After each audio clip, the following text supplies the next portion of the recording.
Hey guys, good morning. It is a Monday. I'm Jo Madden. This is the Jo Madden Sports Podcast. I am joined this morning by Dave Rogers. Picks from Dave. Welcome back to the show. Looks like you're on the go today. I am. I'm out and about, but that's not going to stop me from getting on with you. That's for sure. Start this week off the right way. I'm excited to have you here today. We saw college football kick off this weekend. We've seen the preseason of the NFL wrap up. We've got until September 8th until the NFL kicks off. But in the meantime, we still have baseball. We have college football. I'm excited. It's a good time of year. It's fantastic. There was just, even for week 0 of college football, the atmosphere with my friends and on Twitter, everyone was real excited. It was nice to finally cap something besides baseball, because I don't cap hockey or WNBA or Russian table tennis. So I have more stuff to cap, and I love football season. It's the best time of year. It absolutely is. Biggest questions for a lot of people were, what were they cooking on Saturday? Did you cook up a feast on Saturday, Dave? I ordered in. Nice. So, good call on that. Games kicked off so early. I know I took a big L with Nebraska. I backed them laying the points. Northwestern came out and just had a major upset win there. Did you see that one coming? I was on the other side. I had my best bet in that game was the under, and that was dead right from Nebraska scoring right away. Yeah. But I did have Northwestern in the points. I just wasn't sold on Nebraska, and we found out their coaching's not that great and their defense is awful. So they're a fade team. Yeah, they absolutely are. We know right out of the gate they normally are trash. I just didn't see it coming in this game. I really thought they had it, but we saw a lot of great games. We saw Vandy cover as a favorite, just destroying Hawaii. But that was kind of one of those games where I really read that right. We've got a new coach in Hawaii, new quarterback situation, new receiving core, and a terrible defense. So for everyone who doesn't know much about Vandy, normally not a team that you can bet, especially as a favorite to cover a spread. What did you think of that one, Dave? I was surprised. I wasn't able to get a bet in. I would have been on Hawaii. I'm not sure that necessarily shows how good Vanderbilt is or how bad Hawaii is, but exactly. Definitely a shocker that they were able to ring those guys up so bad. Yeah, it was quite the game. I had the over and Vandy in that one, so I was happy there. Now I know you were just in Vegas. How was your Vegas trip? What'd you get up to there?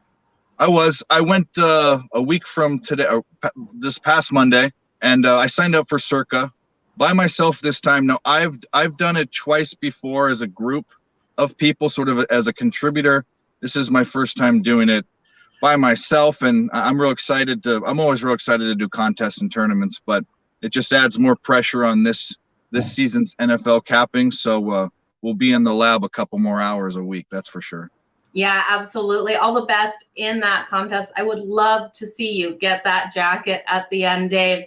It would be sweet, wouldn't it? I'd wear that. If I had that jacket, I can imagine how many events I would wear it to. It would have to just go with everything. Wear it to church. Absolutely.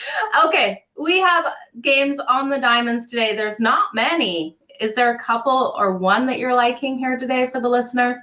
Yeah, most of these games, and by now we talked about this, the odds makers are making it hard to bet on sides. That's for dang sure. There's just way too many big favorites, and then you have to take a flyer with a dog. But there is a game that I like, and it's a game that when you look at it, it seems obvious to one way, but when you dive in, you kind of pull back and see that there might be an option on the other side, which is what I'm taking.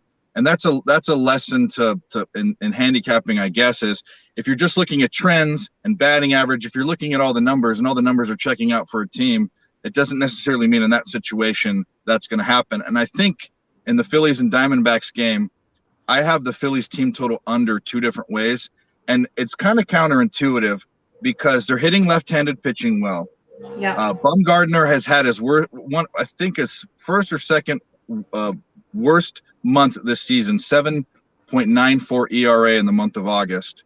And Arizona's bullpen seems like they're struggling. But the Phillies are traveling. They're traveling east to west, which is the harder way to travel, I guess. I looked up biologically which way is harder to travel. I guess in your body, east to west is the hardest. Through 3 time zones, with no days rest. That always affects hitters at the plate. And then when you look how the Phillies and how many runs they've scored the past 10 games, they're actually averaging 5 runs per game. But 3 of the games were high scoring, 7 runs, 9 runs. Take those out, and they're scoring around 3 or a little less than 3 on average. Yeah. So I think it's kind of skewed. I think this is a situation, because of the travel mostly, that we're going to see a team total under. Also, with Bumgarner, his trouble is when he gets out of the 5th into the 6th. So you're kind of hoping that the pitchers are going to pull him, or that he gets through the 6th inning, but he's not giving up the majority of his runs his first 4 or 5 innings. It comes in that last inning they keep him in. So the bet I have, 2 bets I have, is a team total first 5, 2.5 runs for the Phillies. I like the under. And then the full game, you can get 5 runs. I like the under as well. And the last thing to add is the Phillies actually are 0-5 their last 5 games at the Diamondbacks in Phoenix. So that should sort of add to them not scoring runs. That's a trend that I like. So those are my 2 bets. I like it here. We know Bumgarner is so much stronger at home than he is on the road. So that ERA really does come down at home. I think that's a solid way to go here, especially that first 5. I love the under 2.5. I am going to tail you on that, because this is one game that I have not got a bet on. So I'm going to take that under 2.5, the first 5. I think it's money. It seems like money all day there. I hope so. I also think the Diamondbacks are a sneaky dog to look at. I just, like I said, pricing is not the best. That's why football couldn't come sooner, because we're going to be a little bit more selective with our baseball picks. Now we can, because there's more to bet on. Yeah, I absolutely agree with you. Looking at some of these lines today, they are crazy. We got the Brewers minus 375 over the Pirates. We got the Toronto Blue Jays, who don't deserve to be minus 250 favorites over the Cubs.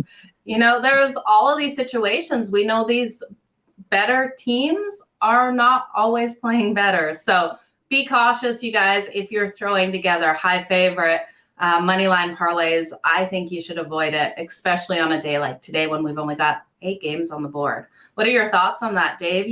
Do you ever throw together high favorite parlays? I don't parlay so much in baseball. I will if I'm at a sports book and it's like a college football Saturday. I definitely don't give parlay advice, because it's like giving advice on spinning the wheel at a slot machine. But I definitely agree. You know, it's scary too, because the Blue Jays and the Padres and some other teams that aren't even just underperforming, they're just flopping with such great lineups. They could wake up one day. So it's not even like, oh, well, I'm going to fade this team and, take the dog. That's the day that you might be on the wrong side of it. I just think it's time to bet more football. That's what I think. It is time to bet more football. And talking about that, we have week 1 kicking off on Thursday in college football. Is there anything that you're liking on the board at this point? I am. I'm not going to, by this time in the week, I'm definitely just capping the weekend's games. I do like the Thursday night game against West Virginia and Pittsburgh. I'm looking at the over. It's actually coming down, except Caesars did jump from 51 to 52. It's come down a few points everywhere else. I'm going to watch it because I'm comfortable in the 51, 52 range, even 53. I think this is a high scoring game for a few reasons. If you look at the quarterbacks, it's the battle of the ex-USC quarterbacks. JT Daniels was actually the starter a few years back. Keaton Slovis, JT Daniels is at West Virginia. Keaton Slovis is at Pitt. Is taking over for Pickett. He was the backup. He won the job after JT Daniels got hurt, unfortunately, at SC. Daniels went to Georgia, and now he's at West Virginia. And also West Virginia's offensive coordinator was the offensive coordinator of that USC team. Air raid guy, Graham Harrell likes to air it out. West Virginia's going to be passing. And Keaton Slovis is a slinger too. Now the coach for Pitt, I can't see his name, Narduzzi, I guess is his name. That guy. His name as well. Yeah, it's Pat Narduzzi. He said he's going to have more of a balanced attack. I know with Pickett and Addison, who transferred, it was a big passing offense. But here's the deal. West Virginia's going to be airing it out, and Pitt's secondary was one of the worst in college football last year, and they had to plug a lot of holes. I don't know that that's necessarily going to happen. Also, they had a great defensive line that took a hit. So there's big question marks on this Pitt defense. I just like a lot of points. I like these two quarterbacks. I know Graham Harrell on West Virginia is going to be letting his boy Daniel sling it. and that's a look I'm looking at. Haven't put a bet in, but I will be putting a bet in, that's for sure. Yeah, I like the way you're going with this. I do see the points coming on the board as well. I'm shocked to see the line has gone in the opposite direction.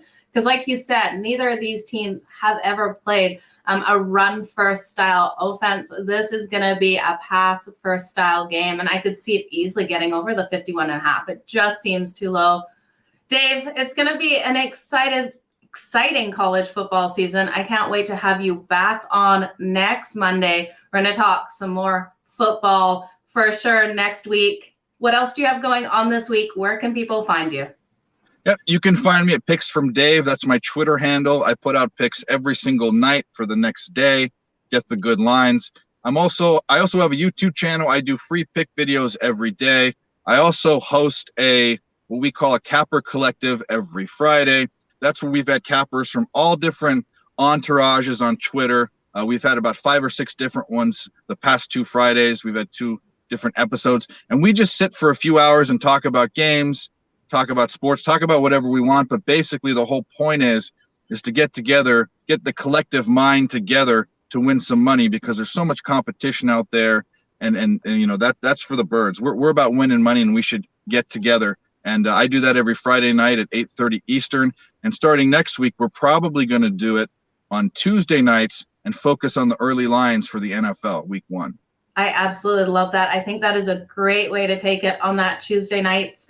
Your YouTube channel, Picks from Dave, is that correct? That is correct. I'm Picks from Dave everywhere. I don't know how in the world. First of all, I'm trying to be ironic because I'm not a creative person in that way at all. So it's so drab that it's funny.